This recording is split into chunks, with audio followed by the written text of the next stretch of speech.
Boa tarde a todos. Vamos para mais uma reflexão da Bíblia. Um sermão. Vai ser um pouquinho mais longo, que geralmente eu faço 7, 10, 12 minutos. Hoje vai ser um pouquinho a mais, mas vale a pena porque a Bíblia vai falar com você. Cristo vai falar com você. Essa mensagem pode ser um divisor de águas na tua vida. Você que está iniciando a sua caminhada cristã, ou você que já tem anos na igreja e não consegue entender esse tema que eu vou apresentar para você. Fique comigo até o final, porque senão você não vai entender o que a Bíblia, o que Cristo quer falar para você. Isso pode ser, como eu disse, um divisor de águas na tua vida hoje, e você poderá levar uma vida mais leve. Que Deus nos abençoe. O título hoje vai ser Sofrimento. Como lidar com esse sofrimento, onde todos sofrem. Milhões de pessoas nesse exato momento estão sofrendo. Estão em luto, estão nos hospitais, estão em cima de uma cama paralisada. Nesse exato momento há pessoas que o fôlego de vida está indo embora, o filho está doente, você perdeu o seu trabalho, ou você perdeu um braço ou uma perna. Eu peço licença agora para entrar, porque se falar em sofrimento é algo muito sagrado e pessoal. Mas hoje a gente vai tratar desse tema. O que resumiria sua vida hoje? Sua vida você vê só sofrimento, só tristeza, só coisas ruins. Os teus olhos só enxergam coisas maus. Vamos lá hoje. Se você não é inscrito no canal, se inscreva. A base desse canal aqui é o YouTube. Às vezes você pega aí um Reels, uma publicação no Stories ou no Instagram e na mensagem não está completa. Vai no YouTube, Meditações da Bíblia. Meditações da Bíblia, Ricardo Bertão. Vamos lá. Sofrimento. Aqui no livro de 2 Coríntios, capítulo 12. Do versículo 7 ao versículo 9. Anota, deixa anotado na sua Bíblia para você meditar nesses versículos quando a gente terminar aqui. 2 Coríntios, capítulo 7 ao versículo 9, diz assim: O espinho na carne de Paulo. E para que eu não me ensoberbesse com a grandeza das revelações, foi-me posto um espinho na carne, um mensageiro de Satanás, para me esbofetear, a fim de que eu não me exaltasse. Verso 8. Por causa disso, 3 vezes pedi ao Senhor que afastasse de mim. Então ele me disse: A minha graça te basta, porque o poder se aperfeiçoa na fraqueza. Antes de ser o apóstolo Paulo, ele era chamado de Saulo, Saulo de Tarso. Ele era um perseguidor da igreja cristã. Ele não concordava na sua mente que os cristãos eram uma seita. E ele é um assassino. Mandava prender, com a sua autorização pessoas matavam. Um diácono da igreja, Estevão, morreu. E ele consentiu com a morte de Estevão. E justamente quando Estevão morre, o apóstolo Paulo não sabe. Ele era Saulo, mas ali estava nascendo, depois de Cristo, o maior dos evangelistas aqui na Bíblia, Paulo. Abaixo de Cristo, Paulo ele foi um grande evangelista, um homem bem-sucedido, né? Tanto mentalmente, fisicamente, status sociais, todo mundo queria escutar Paulo, porque Paulo ele resumia, hoje eu vou colocar aqui um TCC, ele resumia em poucas palavras. Homem estudado, foi ele estudou com um professor, com o Gamaliel, com o seu mestre. Então Paulo, todos queriam escutar Paulo. E Paulo, indo para Damasco, a Bíblia diz que ele caiu por terra e ele ficou cego. Ele perdeu a visão. E Deus ele envia Ananias para ir lá na casa de Paulo, de Saulo. E Ananias tem um diálogo com Deus. É esse mesmo Paulo que você está mandando eu ir lá? Esse Saulo?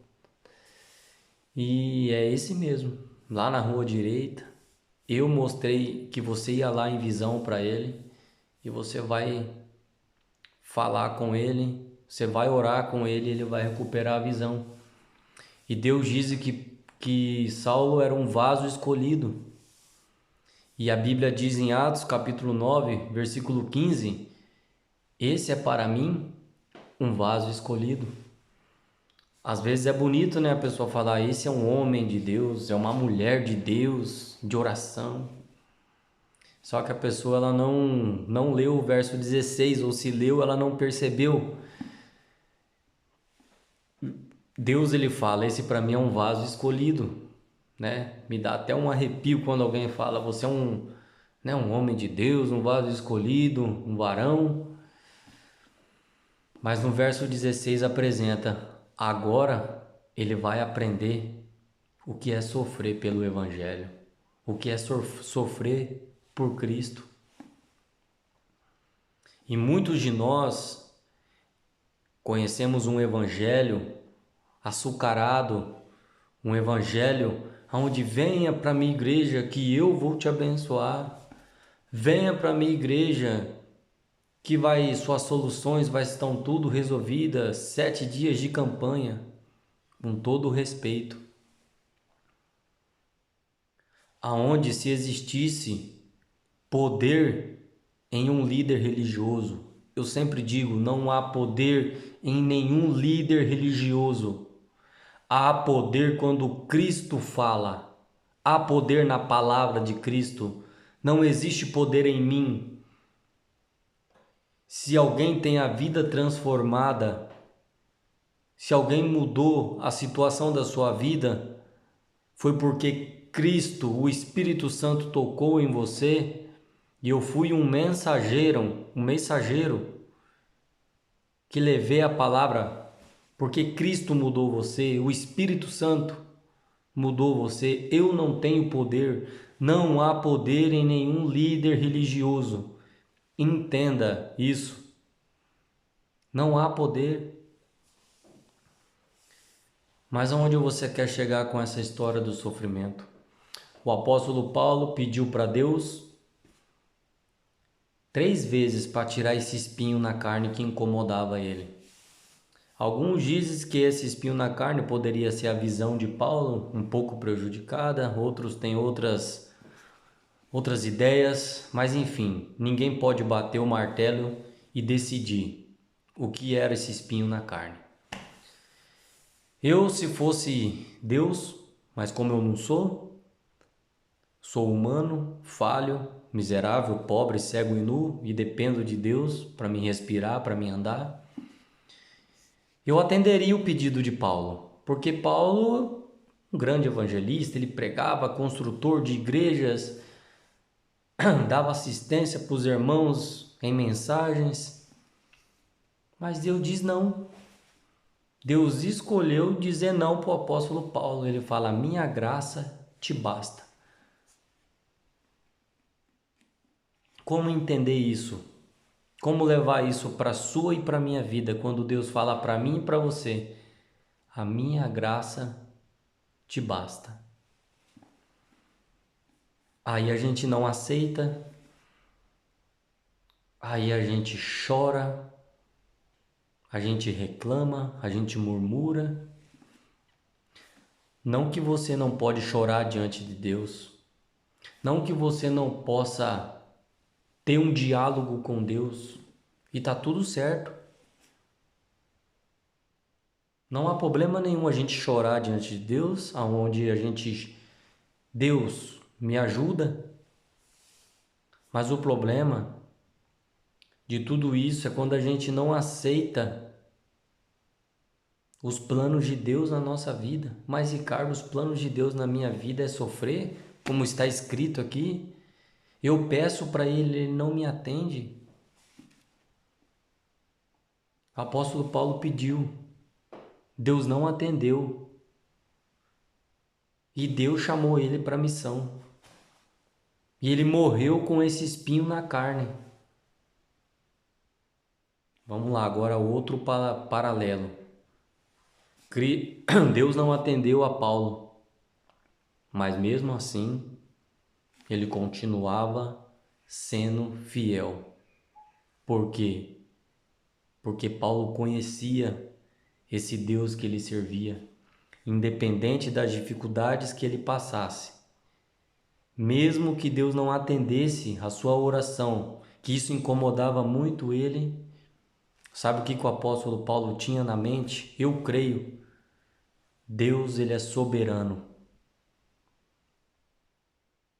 tanto na alegria como na dor. Soberania, nós não entendemos isso, a soberania de Deus, porque nós não temos maturidade espiritual para entender a soberania de Deus. Vou dar um exemplo para você. Daniel,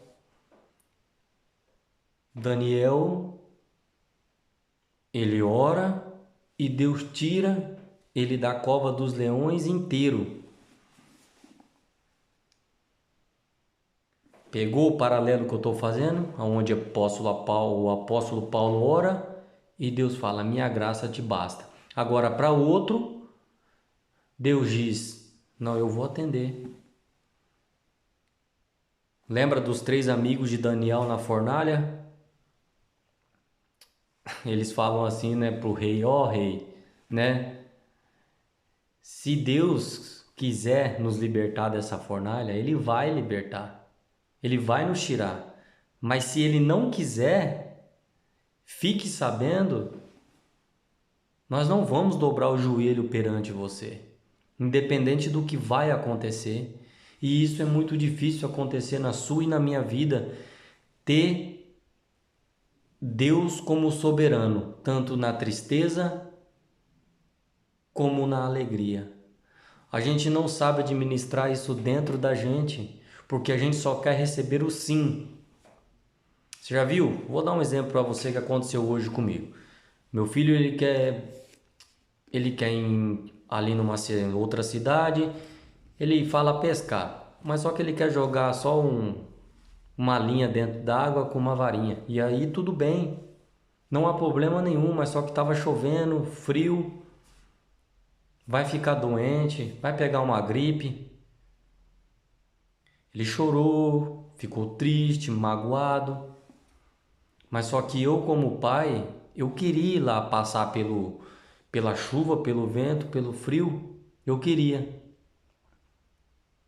Mas só que eu tive que ter a firmeza de falar para ele não. Mesmo ele chorando, triste. Por quê? Porque eu, como adulto, eu sei que ele vai pegar um resfriado, ele pode pegar uma dor de garganta, uma febre, e eu iria me sentir culpado porque eu poderia ter evitado isso. Você entendeu? Vamos lá. Apóstolo Paulo, ele ora, Deus não atende. Daniel ora, Deus atende. Os 3 amigos de Daniel oram e Deus atende. E Jó? O próprio Deus declara: viste meu servo Jó, homem íntegro, reto, temente a Deus, se desvia do mal. Satanás acusa ele, toca nos bens dele, mas também você enche ele de presentes. É o homem mais rico da terra, você compra ele. E Deus autoriza o diabo tocar nos bens dele, na família, só não toca na vida dele. Às vezes você deve estar passando por uma situação, Ricardo, mas eu sou um homem de Deus, uma mulher de Deus, eu vou à igreja, eu oro, eu dou meu dízimo, minha oferta, faço boas ações. Por que está acontecendo isso comigo? Eu sou uma pessoa boa, não sou uma pessoa ruim. Por quê? E esse porquê tem deixado você chorar dia e noite. E esse porquê leva ao afastamento de muita gente da presença de Deus. Leva você a desacreditar que Deus é amor, porque o diabo ele começa a implantar na nossa mente, mas se Deus é amor, por que eu sofro? É por isso que eu estou apresentando para você exemplos na Bíblia de homens de fé, homens heróis da fé, aonde eu não diria não para esses homens, e não só esses, em vários casos eu não diria não, mas Deus ele resolve dizer não para mim e para você. Não. E ele pode dizer sim para você. E não quer dizer que você é um filho preferido, que você tem um acesso maior com Deus do que a outra pessoa. Você já viu na igreja? A criança tá com desculpa, tá com alguma doença, a igreja ora, a igreja se recupera. A criança se recupera. Outra criança doente com a mesma situação ou diferente um pouco, a igreja ora e o filho falece. Os piores dias da sua vida, eu sempre digo aqui em casa e nos sermões que eu falo. Não é para machucar você, é para alertar você, sabe por quê? Os piores dias da nossa vida ainda não chegaram. E Jó, como eu falei para você, e tenha todo o capítulo entre os 3 amigos de Jó e começa aquela história toda. Você deve ter algum, desculpa, algum pecado escondido, alguma coisa. E Deus ele se apresenta no capítulo 38, ele rompe o silêncio, Deus rompe o silêncio. O que você esperava de Deus depois desse sofrimento que você está passando? O que você espera de Deus? O que eu espero de Deus? Parabéns, Ricardo. Você passou pela prova, você não murmurou, você passou pelo fogo. Parabéns, vem cá, me dá um abraço. E depois de tudo que acontece com Jó, Deus se apresenta, ele fala: "Ei, agora eu vou falar. Aonde estava você, Ricardo? Quando eu coloquei as estrelas, o firmamento, a divisão entre águas e águas, a estrela da alva." Deus ele quebra o silêncio falando: "Psh, eu sou soberano. Eu tenho o poder. Eu tenho as chaves da morte e da vida. Você vai morrer. Quem crê em mim, ainda que morra, viverá." Teu filho faleceu, teu pai, tua mãe. Jesus disse que ele tem as chaves. Jesus venceu por mim e por você aquilo que nenhum ser humano iria ser capaz. Se hoje eu não sei qual é a sua luta, a sua dor e o seu sofrimento, eu não sei o que você passa, eu quero fazer um apelo para você agora. Eu quero fazer um apelo diante, não importa se aqui você não está presencialmente em uma igreja, mas o Espírito Santo está com você, o anjo do Senhor está com você. E eu quero fazer um apelo ao seu coração, pelo amor no que você tem. Ou eu não sei se você tem amor em alguma coisa nessa situação que você se encontra. Hoje é dia de salvação. Hoje é dia de arrependimento. Ricardo, eu não estou entendendo nada que você está falando. Peça para Cristo traduzir para você. O Espírito Santo vai tocar no seu coração. Tire esse sofrimento, essa tristeza, essa mágoa, esse rancor. Vá a Jesus. Chore, grite. Plante bananeira, mas pelo amor de Deus, Deus quer ver você feliz, sorrindo. Sabe, se um dia não, vai chegar esse dia. Um dia eu vou morrer. E eu não sei quando. E vai ser muito triste. Familiares, talvez para alguns amigos, para o meu filho. Isso eu sei. Eu quero deixar bem claro na mente dele antes que isso aconteça, e eu já converso, eu falo. Eu quero que ele imprima isso na cabeça dele, que independente do que acontecer comigo, eu quero ele feliz. Se um dia alguém perguntar para ele qual foi a frase do seu pai para esse dia que hoje está acontecendo, meu pai quer ver eu feliz. Ele vai passar pelo luto, vai passar pelo choro, pelo pranto, mas ele vai se restaurar. Porque há esperança na palavra de Cristo. Você não tem esperança em mim, na sua igreja, no seu pastor, na sua pastora, no padre, no bispo. Eles não podem trazer esperança para você. Eu não posso.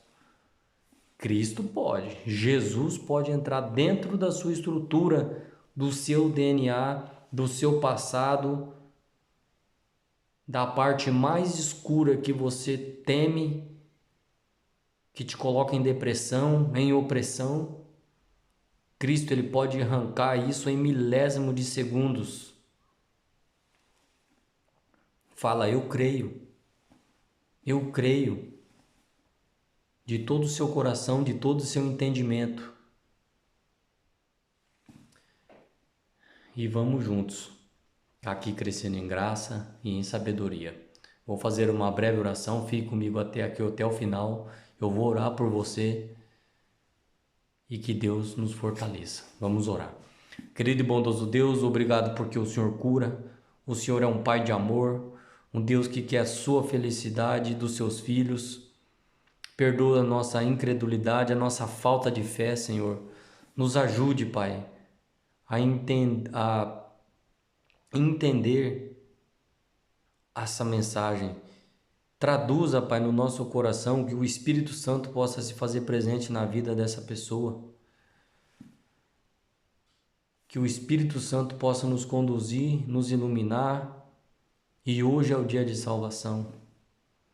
É o dia de você se entregar ao Senhor. Não há poder em mim e nenhum líder religioso. Há poder em Cristo. Que Deus nos abençoe. Vamos lá, vamos juntos, crescendo na graça e na sabedoria. Que você tenha aí um bom final de semana e que Deus possa te fortalecer.